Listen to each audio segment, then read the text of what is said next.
Bonjour. Nous nous posons souvent cette question. Qu'est-ce que la justesse? Qu'est-ce que l'équilibre? C'est quoi être juste?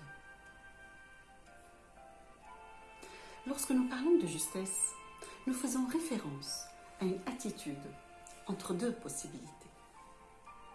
Cela peut être représenté par une balance. L'équilibre et la justesse, c'est l'attitude de voir et de considérer les deux possibilités ou les deux objets comme étant identiques.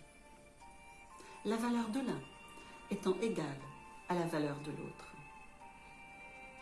Nous pouvons penser qu'être juste, c'est être une sorte de limite séparatrice entre les deux objets ou les deux possibilités. Il y a moi, l'observateur, et les deux objets, chacun ayant une valeur propre.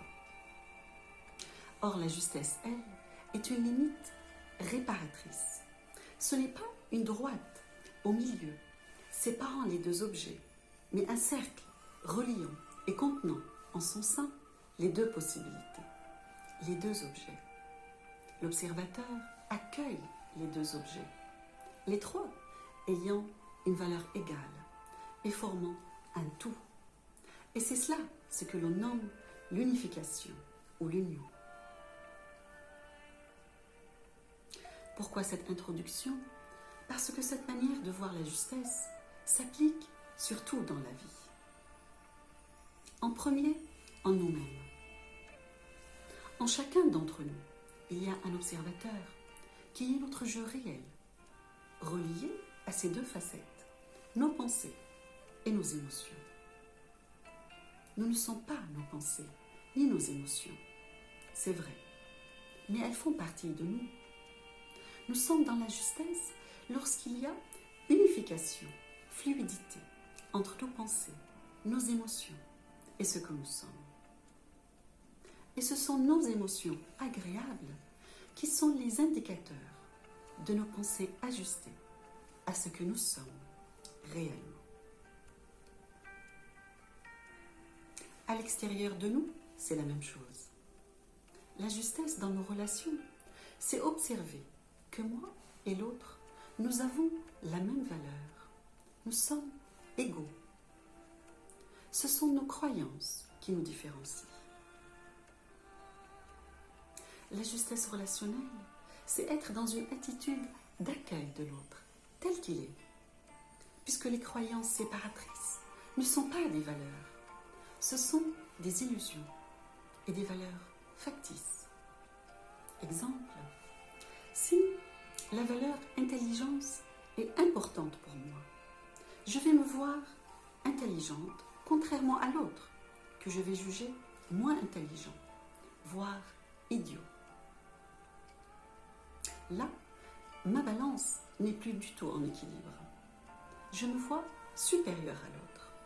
Il y a conflit entre deux valeurs contraires en moi. Intelligence, idiotie. Vous allez me dire, mais l'idiotie n'est pas une valeur. Je vous réponds, l'intelligence, dans ce cas-là, non plus. Pourquoi? Parce que nous avons tous, à l'intérieur de nous, les mêmes valeurs, ainsi que leurs contraires. Le catalogue intérieur est le même en chacun d'entre nous. La justesse, c'est de dire que l'autre est intelligent comme moi, mais il se sabote. C'est-à-dire, il n'en est pas conscient.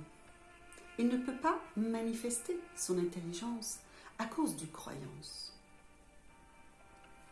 Cela amène de l'empathie envers les autres. Toutes les valeurs contraires, type qualité chez moi versus défaut chez l'autre, ne sont pas de vraies valeurs. Elles manquent d'authenticité. La balance est tordue. Ça manque d'équilibre et de justesse.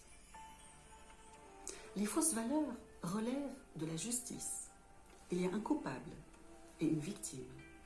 Il y a un supérieur et un inférieur. Il y a injustice.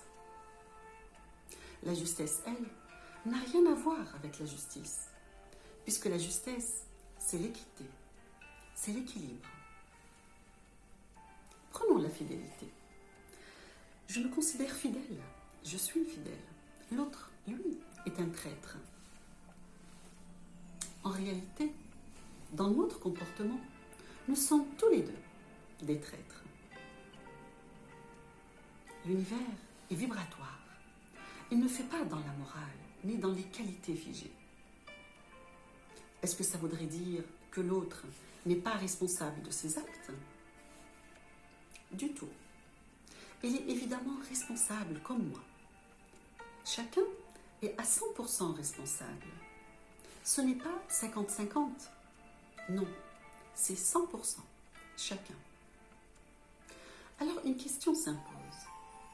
Qu'est-ce que la valeur? Qu'est-ce que la valeur authentique? La réponse est simple. L'observateur, notre je réel, est la valeur. Nous sommes la valeur. Nous sommes la justesse.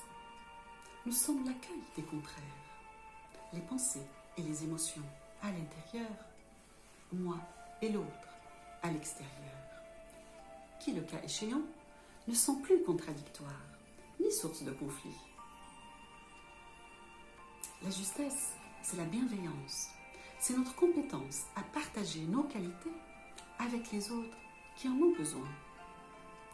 C'est aussi l'humilité de reconnaître notre incompétence et vouloir ressembler à quelqu'un qui nous inspire.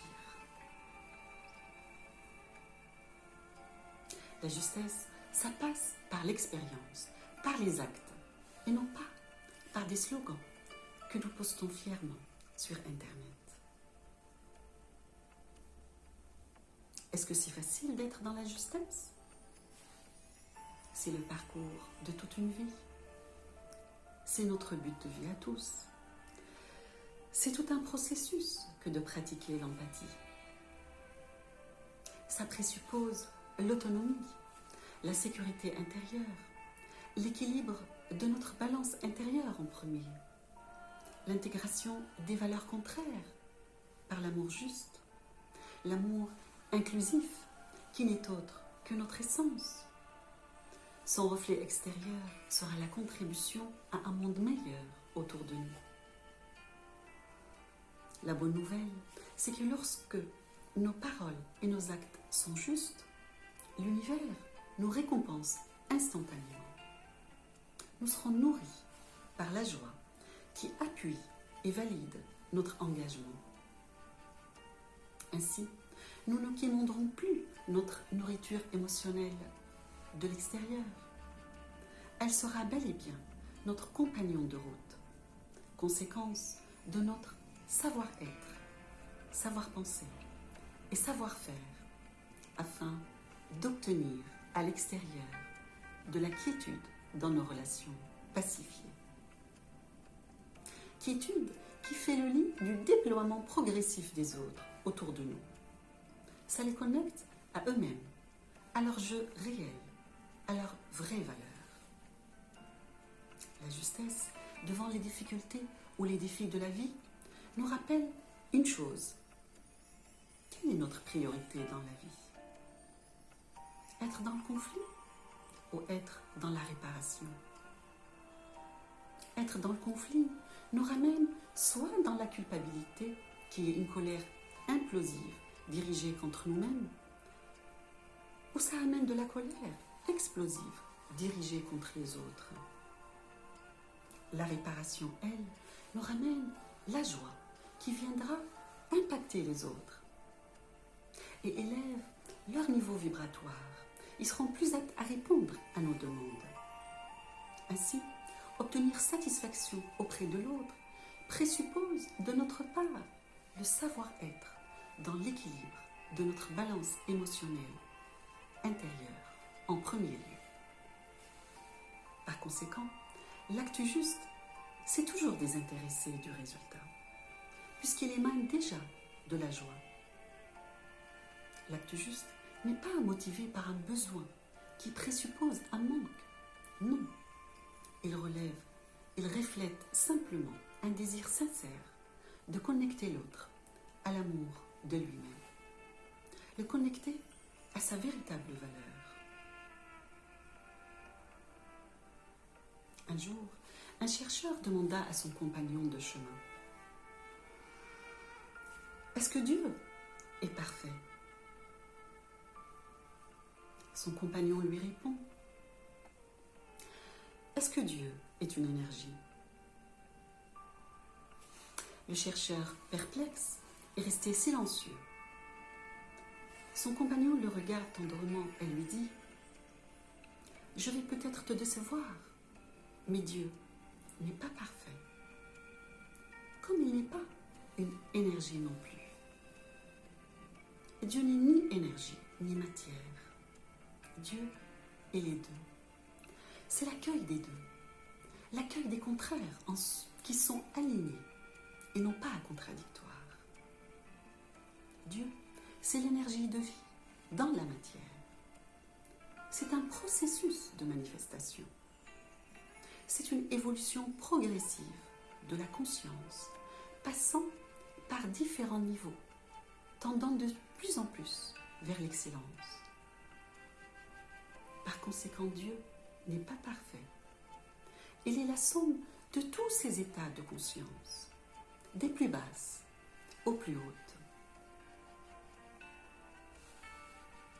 Le chercheur, toujours perplexe, demande: tu dis que Dieu est en nous. Alors qui a créé l'univers? Le compagnon sourit et réplique: c'est cette même énergie en nous qui se trouve aussi en dehors de nous. C'est cette même énergie en dehors du temps et de l'espace qui a créé l'espace-temps et en est éternellement intriqué. Ce qui la différencie de nous, c'est sa capacité d'accueil et d'expansion. C'est un espace où il n'y a plus de nous, il n'y a plus de temps. Cette énergie, c'est l'innommable, l'immensité, l'infini, le mystère à nos yeux, à nous, tant que nous sommes dans l'espace-temps.